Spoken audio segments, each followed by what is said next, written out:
तो चलिए students question number first करते हैं। क्वेश्चन नंबर फर्स्ट में वो क्या बोल रहा है कि a body rolled on a surface with a speed of 10 metre पर सेकेंड। एक बॉडी आपके सरफेस पे 10 मीटर पर सेकेंड से चल रही है, मतलब ये इनिशियल वेलोसिटी है। Comes to rest after covering a distance of 50 metre. Final velocity उसकी 0 हो गई क्योंकि वो फाइनली रुक गई। कितना डिस्टेंस चली है? 50 मीटर चली है। कितना डिस्टेंस इसने ट्रेवल करा है? 50 मीटर ट्रेवल करा है। आप चाहे डिस्टेंस को डी से रिप्रेजेंट कर दें या कैपिटल एस से, बात एक ही है। डिस्टेंस कितना चला है इसने? 50 मीटर चला है। Find the coefficient of friction. We have to calculate mu. हमें कोफिशिएंट ऑफ फ्रिक्शन निकालना है। जी कितना लेना है? 10 मीटर पर सेकेंड स्क्वायर। तो क्वेश्चन में वो बोल रहा है कि एक बॉडी है, वो एक सरफेस पे रोल डाउन हो रही है, मतलब इधर आगे की तरफ जा रही है ऐसे रोल होकर। तो सीधी सी बात है, अप्लाइड फोर्स आगे की तरफ लगता है तो फ्रिक्शन तो हमेशा मोशन को अपोज करता है। फ्रिक्शन तो ऐसे इधर पीछे की तरफ लगेगा। एंड फ्रिक्शन फोर्स को हम लोग एफ डैश से शो करते हैं। इसका मतलब जितना ज्यादा आपका अप्लाइड फोर्स है उतना ही फ्रिक्शनल फोर्स है। जितना ज्यादा आपका आगे अप्लाइड फोर्स है उतना ही फ्रिक्शनल फोर्स है। अप्लाइड फोर्स का फॉर्मूला क्या होता है? Mass into acceleration. Frictional force का फॉर्मूला म्यू आर। याद रखिएगा बच्चों, फ्रिक्शनल फोर्स का फॉर्मूला क्या होता है? एफ डैश का म्यू आर। आर का मतलब नॉर्मल रिएक्शन फोर्स।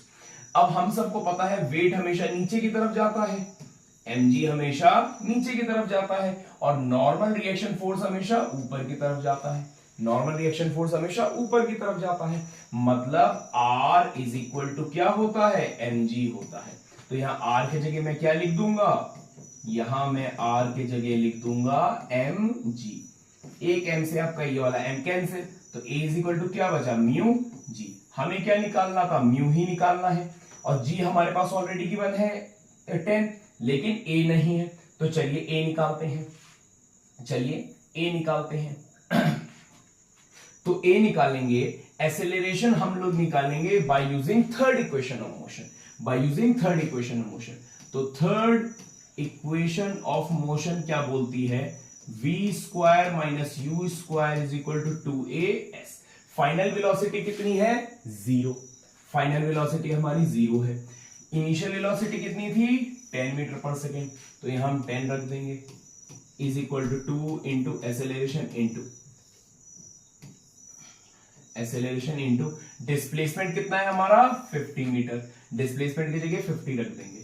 तो माइनस 10 का स्क्वायर आपका 100 is equal to 250 100 into a. 100 divide में जाएगा and minus 100 upon 100 is equal to a, and that is आपका -1 मीटर पर सेकेंड स्क्वायर हमारा एक्सेलरेशन आ गया। नेगेटिव इसलिए आ रहा है क्योंकि फाइनल वेलोसिटी 0 है, बॉडी रुक रही है। इसका मतलब ये आपका क्या है? रिटार्डेशन है। ठीक है, तो a हमें मिल गया। चलिए वापस अब जो हमने फॉर्मूला बनाया था a is equal to mu g, इसमें पुट कर देते हैं।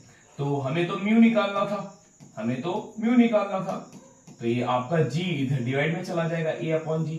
a कितना निकला? 1। g कितना आपका आया था? g ऑलरेडी क्वेश्चन में उसने गिवन है। g कितना बोल रहा है वो कि 10 मीटर पर सेकेंड स्क्वायर लो। तो g हम कितना लेंगे? 10 मीटर पर सेकेंड स्क्वायर लेंगे। तो 10 इज इक्वल टू मी, और 1/10 को हम सब जानते हैं 0.1 लिख सकते हैं। तो हमारा कोफिशिएंट ऑफ फ्रिक्शन कितना आया? 0.1। तो ये था बच्चों क्वेश्चन नंबर फर्स्ट।